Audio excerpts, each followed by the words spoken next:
So hi, everyone. My name is Ellen Lewis, as Karen has said, and my work is, our talk is today is a couple of things. One is talk about my work in inclusive systemic thinking, which is a methodology that my business partner and I created and have used worldwide. And we're going to bring in a social environmental justice lens to this talk. And a recent learning for us as practitioners has been what are the cost of what are we making visible and to whom through the systems thinking process of inclusion. So I'm a director, interim program director for the Masters in Systems Thinking at the University of Exeter, and I'm also the co-director of Ethos of Engagement Consulting. And I just want to highlight and thank Juanita Bernal and Ann Stevens and Samita, all who have contributed to this work. So just a little bit of background. This is the beginnings of inclusive systemic thinking, which was designed by Anne and myself with systems thinking consultants. We work primarily in evaluation, in training and research and organization development at a global level with international programs. As I said, we're co-directors of this consulting program. We were co-authors of this UN Women Guide, which you can find online and is in the resources section. That was co-authored in 2018.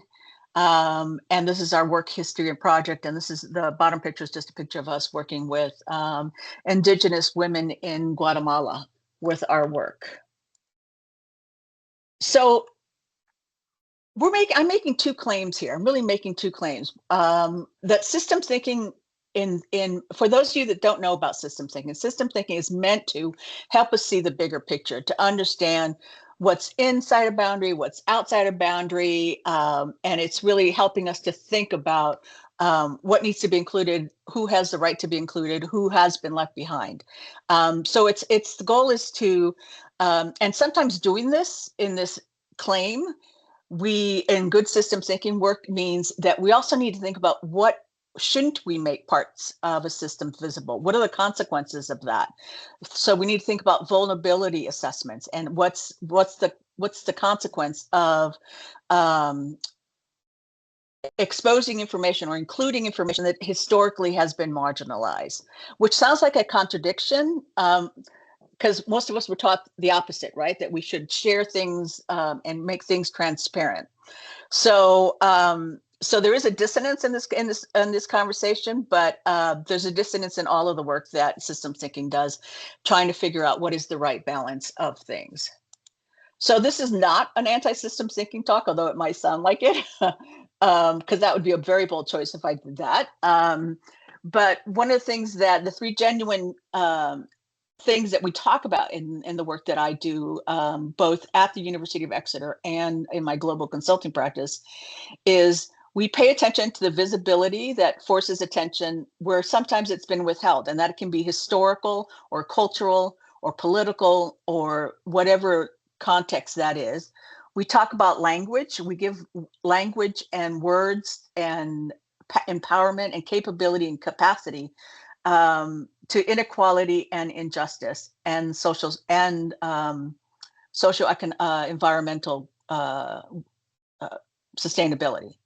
And it brings marginalization of voices, of human and non-human voices, to the decision-making table. And we'll talk a little bit more about that. So systems thinking can drive real change. It's just not the whole story.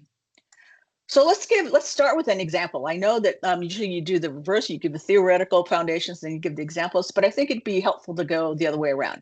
So let me give you an example about a Colombian mediation project from my colleague Juanita Bernal, who also teaches systems thinking, but she's at the University of Birmingham.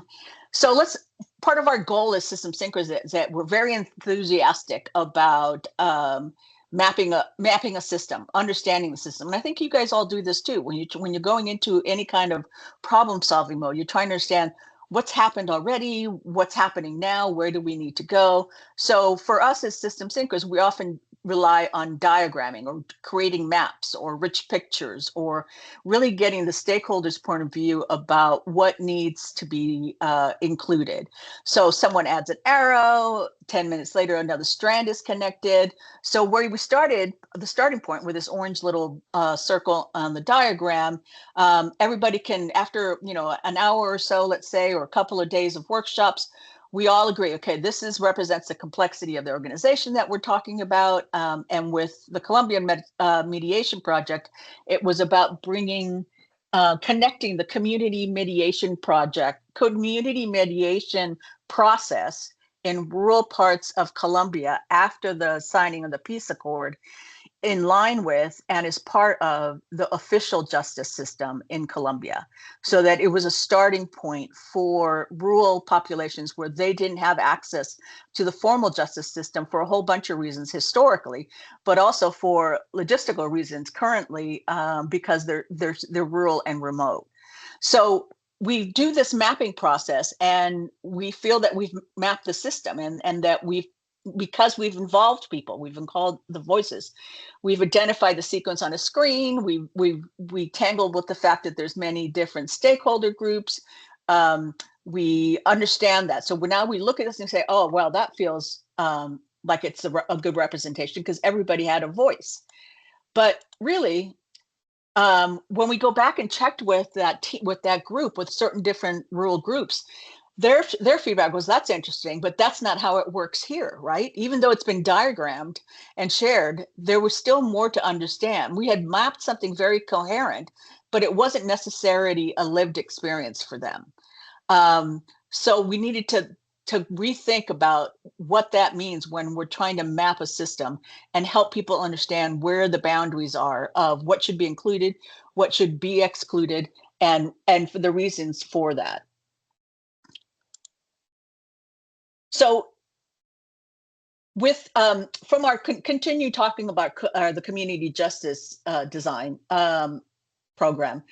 So what maps well, if we were thinking about the formal system, courts and jurisdictions, judges, roles and mandates, all of these pieces on the left. What doesn't map well is the trust that's built over local history and time, your neighbor, the elder, the mediator, different things that are at the local level. Who speaks first? Who gets to speak first? Who has that power? And what is left unsaid because of that power? So a formal system sees a simple case. A community mediator sees a set of relationships that need to be stabilized and woven into the bigger formalized system. So when we describe a system, we produce one. We observe, we represent, map in a model and a version, and then we produce. And then we're saying, okay, this is when we've mapped something, we've written it down, we've put it into a document, we hand this into the formal system of, let's say it's in a university. We say, this is what our department thinks, and this is what, it's all of a sudden, it is now out of the local stakeholders' hands, and it's now has a life of its own, right? Because it's a written document, but it supposedly represents the voices of the stakeholders that are listed. So we can say that this is representative, but we're not just observing the system. We're making we're representing a version of reality, of versions by those authors, by those stakeholders. So it's still not inclusive enough, in the sense that we're not reflecting back on the lived experience is not actually what we've produced. I'll pause here in a second before so we can ask questions. So what happens though is that, so here's this mapped system, right? That you and I and everybody on this call has mapped together, and we agreed this is a version of the truth. But once it leaves our realm of influence, it starts shaping other decisions. It starts influencing. It leaves the room, it goes into reports, it goes into ministries, and then it influences policies and budgets. So the people that created that knowledge are no longer there to guide how it's read and how it's interpreted. The map becomes part of how the system is managed then, not just how it's understood. And it defines what matters, and it could define what's funded. So it's a version of reality, but it's not necessarily the living reality. And that's our constant struggle as systems thinkers. How do we balance that? So visibility was also redistributes exposure. So we may have been exposing some things that hadn't but previously been kept at the local level because it's a local discussion. So some people may gain recognition, or there's resources that are recommended, or some people finally get recognized for the work they're doing, but others lose. A community, a department could lose the ability to operate more informally. Um, Spaces where things were handled quietly and locally are now out into the larger infrastructure. And inclusion without care is the part that I'm trying to make an emphasis here. So inclusion without care becomes exposure.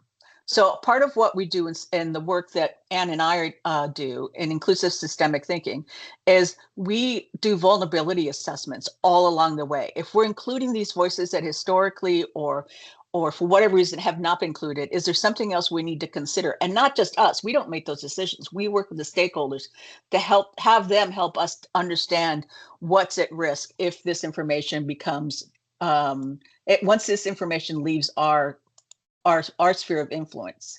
So I'll give you an example. So the local community justice actors in this Columbia project had an ongoing WhatsApp group, right? So everybody got on and they talked about problem solving, everything from land boundaries to food distribution, all kinds of things, access to resources. People felt comfortable because they knew everybody on the call, because it was community people, and they asked for advice and shared difficult situation. It worked because it was a trusted space, this WhatsApp. And then a regulator, somebody that was part of this outside mediation group at the national level, asked if they could join because they just wanted to listen.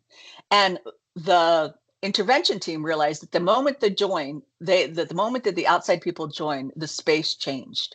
An intervention actually meant to enhance connection, ended up reinforcing silence.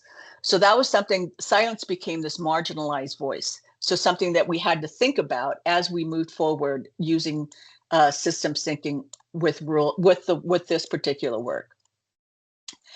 So in some places, mapping environmental protections, for example, one of the things that was being discussed at this local level, could help could their communities defend their land, right? So they were talking about we've always historically had access to this land to grow our agriculture and stuff like that. And the national organization, the country, was saying they wanted more understanding of what the local needs were about the use of land in that area. And others, some of the maps were later used in legal processes that worked against them, because they said, well, now that this information has gotten out into the country system, then decisions will be made about who has access to the land. So the map became a tool for someone else's logic and agenda, and it was an artifact of the truth for interests that were never defending that community. So that was just, again, something to think about as a case study. And what we're talking about here is back to critical systems practice. So boundary critique is a key point of systems practice.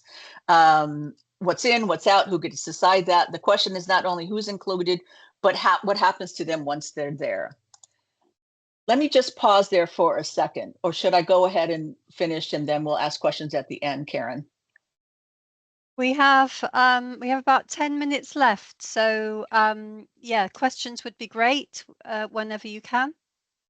Okay, let me quickly cover the inclusive systemic thing. So how we have taken this forward, Anne and I, is we have inclusive systemic thinking, which considers these characteristics. You guys will get these slides too. We consider, along with what's in and what's out, we prioritize looking through the analytical lenses of gender equality and equity, environments, and marginalized voices. And what those are deeper than what the title says. So gender and equality and equity, it's non-binary and fluid. So that means it's self-identified and it's a continuum of gender identities. It's not just male, female. Environments with an S, talks about natural and contextual environment, so landscapes, wildlife, and other things, but also can consider the cultural or political, like the post-conflict work that we are working in, that influences any organization that we're working, any intervention that we're doing. And then marginalized voices is deliberately unspecified to avoid essentializing. So it's a human and non-human voices. So if we're going to be including, the forest, if we're going to divert the river to bring the water closer to the village so that women are, it's easier for women to get access to food, increase food security. Who's representing the river that needs to last for generations to come? So I'm going to skip forward. So it's a matter of, how do we bring witnesses to those three elements, to the gems? So what's the ethos of that? So an example is for 1972, somebody, an academic said, Stone says, should trees have standing? Should they have a voice? In Ecuador, in 2008, Ecuador wrote the rights of nature into its constitution. And in 2014, in New Zealand, a forested area was actually given legal rights as a legal citizen. So it's consciously thinking about those elements and how do we give voice to the gems: gender equality, equity, environments, and marginalized voices. And who represents that? And it doesn't have to be an expert. It can be a local elder. It can be a young person. It can be a variety of people that can stand for these non-human voices. So what this means for us is that we're changing the questions. What are we making visible, and to whom? Who gains access to the knowledge once it leaves the room? Who bears the consequences of that? And if we bring in marginalized human voices, human and non-human, are we increasing their safety or their exposure? So I'll end with a quote. A system of power decides who was remembered and who was forgotten. So it's really, we are constantly trying to think about how do we give power, how do we access and distribute power so that it is equitable and accessible to all. So it's never, drawing a system is a never passive process. When we map things, we are participating in that decision. Sometimes being visible is not always the safest place to be. Thank you. So these are the things that I cited today, and I will stop sharing. Oh, just 2 minutes over. That's not too bad. That's great. Thanks very much, Ellen. So we're open now to questions.